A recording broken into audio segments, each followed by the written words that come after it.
Porque se viverdes segundo a carne, morrereis. Mas se pelo Espírito mortificardes as obras do corpo, vivereis. Romanos 8, verso 13.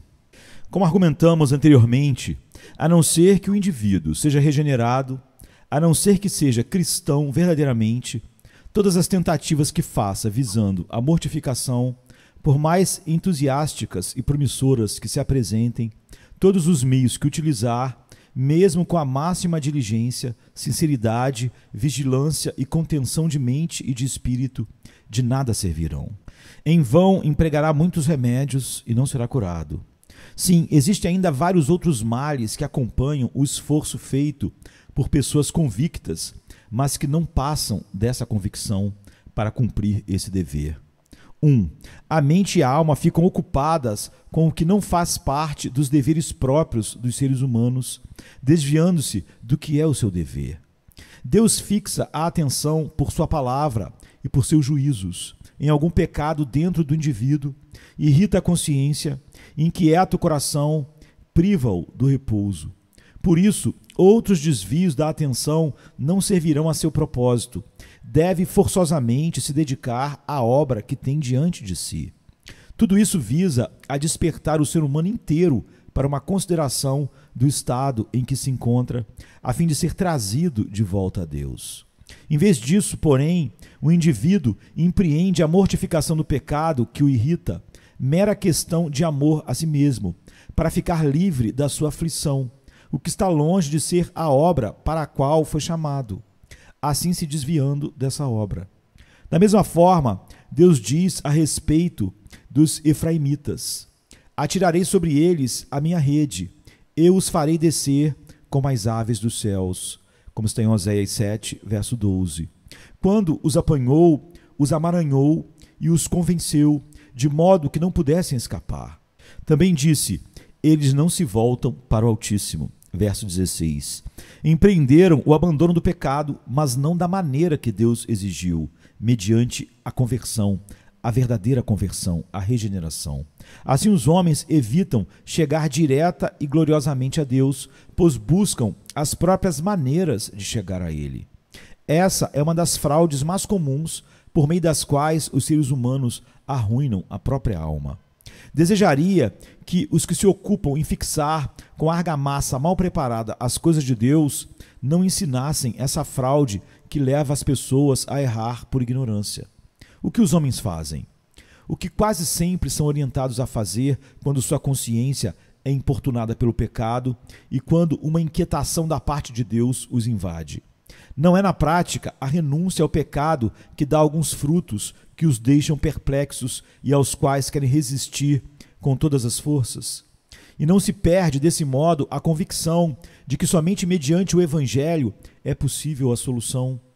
As pessoas só chegam a isso e perecem. 2. Esse dever, em seu devido lugar, é algo bom em si, que evidencia sinceridade e traz paz à consciência.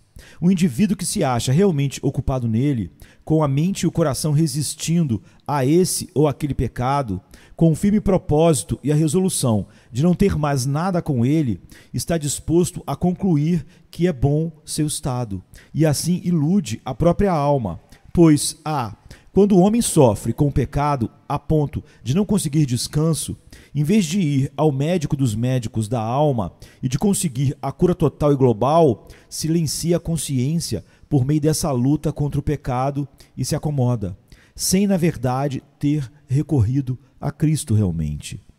Quantas almas desgraçadas são assim iludidas eternamente.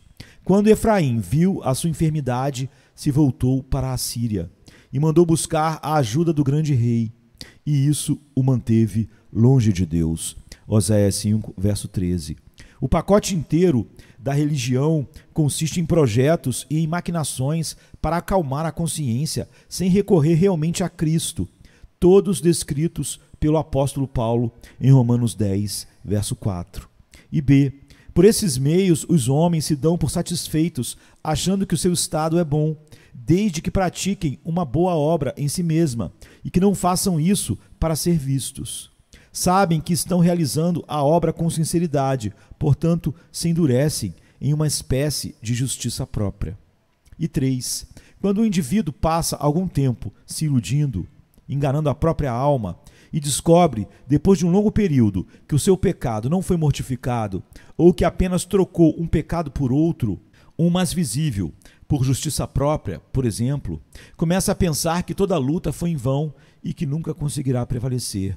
Essa pessoa está apenas represando as águas que a ameaçam. Diante disso, desiste, por não ter esperança de sucesso, e se entrega ao poder do pecado e ao hábito da formalidade que desenvolveu. Esse resultado é comum em pessoas que tentam mortificar o pecado sem antes de mais nada obter participação na morte de Cristo e se deleitar nele. Ficam iludidas, endurecidas e destruídas. Vemos, portanto, que geralmente não existem pecadores mais vis e desesperados no mundo inteiro do que os que foram colocados nesse caminho pela convicção que sentiram. Acharam-no infrutífero e o abandonaram sem ter encontrado Cristo. Essa é a substância da religião e a piedade dos melhores formalistas que há no mundo e de todos aqueles que, vivendo no meio do legalismo, são atraídos à mortificação da mesma maneira que forçam os índios ao batismo ou o rebanho à água. Digo, portanto, que a mortificação é obra dos cristãos e somente destes. É obra dos homens regenerados. Matar o pecado é obra de homens vivos. Quando os indivíduos estão mortos, como estão todos os incrédulos, até os melhores dentre eles, o pecado está vivo e assim continuará. Essa é uma obra realizada apenas pela fé e específica da fé em Cristo. Se existe uma obra a ser feita que depende do uso de uma única ferramenta, seria a maior loucura alguém, sem essa ferramenta, tentar realizá-la. A fé, que é um dom de Deus, sim, purifica o coração, como está em Atos 15, 9. Ou, conforme diz Pedro, vocês purificaram as suas vidas pela obediência à verdade, mediante o Espírito. Em 1 Pedro 1, 22. Sem isso, a obra não será realizada, não a verdadeira. Suponho que o que falei até aqui seja suficiente para confirmar minha primeira regra geral. Se pretende mortificar algum pecado, tome o cuidado de estar em Cristo, pois de outra forma, jamais conseguirá verdadeiramente. Objeção, alguém dirá. O que, pois, deveriam fazer os não regenerados convictos da iniquidade do pecado? Cessar de lutar contra o pecado, viver de modo dissoluto e se tornar tão ruim quanto os piores indivíduos? Essa seria uma maneira de colocar o mundo inteiro em confusão, de lançar tudo às trevas, de abrir as comportas da concupiscência e de soltar as rédeas para se precipitarem em todos os pecados com deleite e apetite, assim como o cavalo entra na batalha. Resposta 1. Deus nos livre. Trata-se de uma grande providência da sabedoria, bondade e do amor de Deus que, por vários meios, impede os filhos dos homens de se precipitarem nos excessos e no desenfreamento aos quais a depravação da sua natureza quer levá-los a efetuar com violência.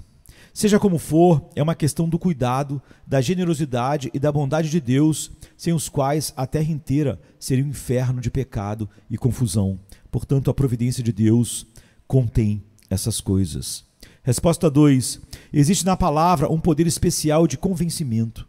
Deus sempre se agrada de agir de modo a ferir e deixar atônitos os pecadores, embora jamais se convertam. A palavra deve ser pregada não com esse propósito, embora ela também atinja esse fim. Que a palavra, portanto, seja pregada e os pecados dos seres humanos sejam repreendidos. Assim, a concupiscência será refreada e algumas oposições serão feitas contra o pecado, ainda que esse não seja o principal resultado. Resposta 3. Embora seja uma obra da palavra e do Espírito e boa em si mesma, nem por isso é proveitosa nem disponível para a finalidade principal naqueles em que se realiza. Ainda estão cheios de amargura e presos pelas trevas. Resposta 4. Podem dizer que é dever deles, mas em seu lugar apropriado. Não que eu queira afastar os indivíduos da mortificação, mas quero levá-los à conversão.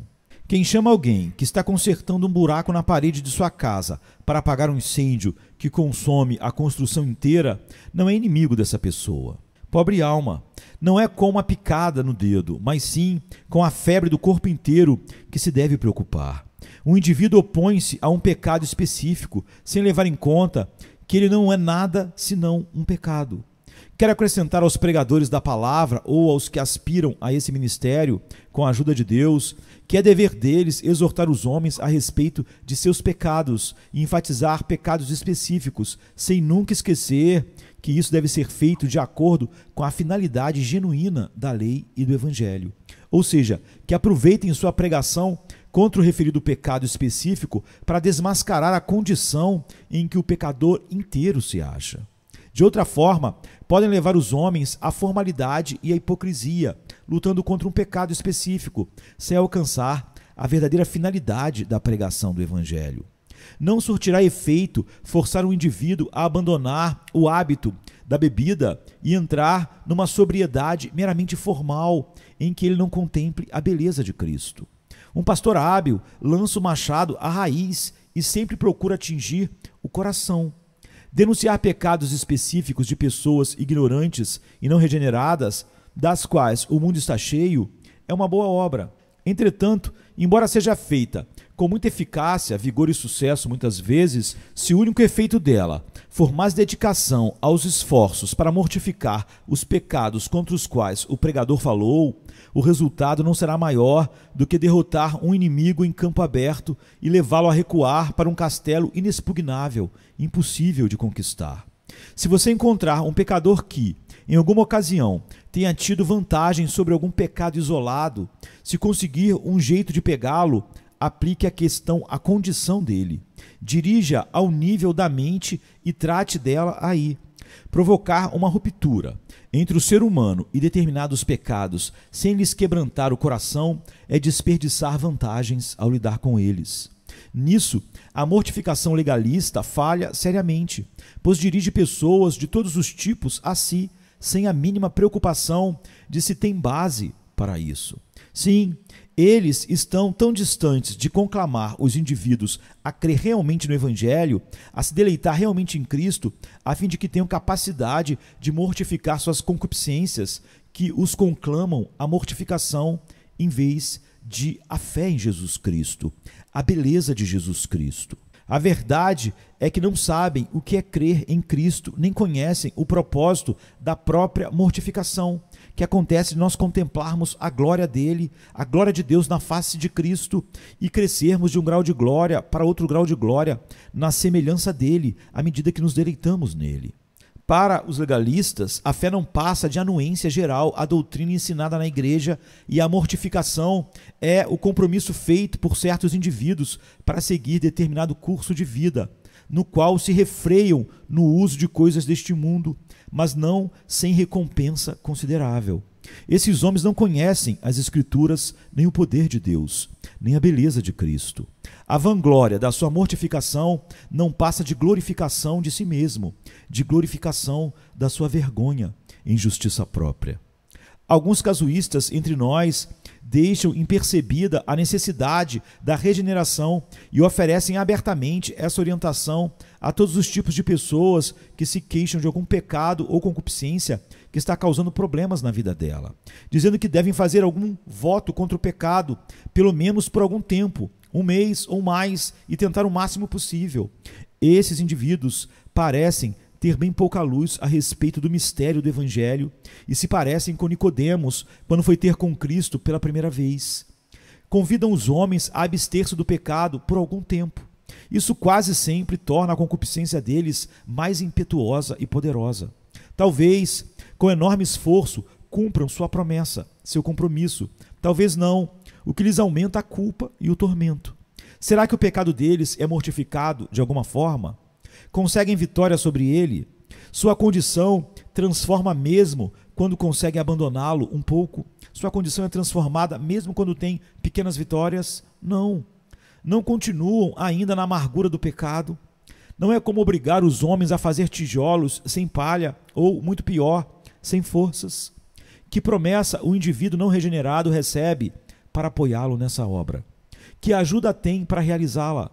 O pecado pode ser mortificado sem o indivíduo ter participação na morte e ressurreição de Jesus Cristo, ou ser habitado verdadeiramente pelo Espírito Santo, que mostra a beleza de Cristo e dá prazer nele ao coração. Se essa orientação serve para mudar a vida das pessoas, e normalmente nem isso consegue, ainda assim jamais chegará a efetuar a mudança do seu coração, nem de suas condições de vida. Leva-as a justificar-se a si mesmas, a ser hipócritas, mas não a ser cristãs. Sempre fico triste quando vejo almas infelizes e zelosas por Deus, desejosas da bem-aventurança eterna, sob a orientação de tais conselheiros, prestando culto a Deus e realizando serviços árduos, pesados e externos, com muitos esforços ilusórios que visam a mortificação, na total ignorância da justiça de Cristo e desconhecendo o seu Espírito pela vida inteira, sem se deleitar na beleza da graça de Deus operando em seus corações. Conheço muitas pessoas e coisas desse tipo. Se Deus chegar a brilhar no coração delas para lhes dar o conhecimento da glória revelada em seu Filho Jesus Cristo, enxergarão o disparate de seus caminhos atuais. Venha, se cansado estás, e eu descanso darei.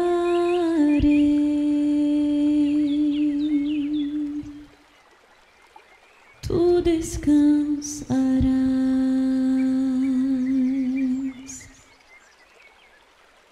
Venha a mim se não tens paz, e eu darei paz sem fim. Terás paz sem fim.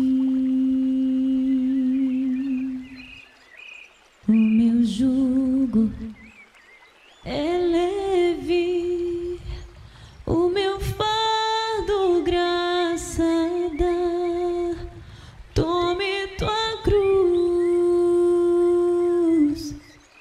te darei a paz.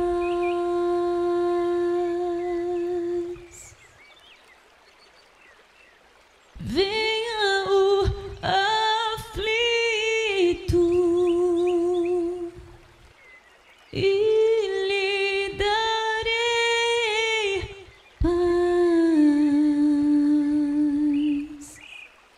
minha paz darei.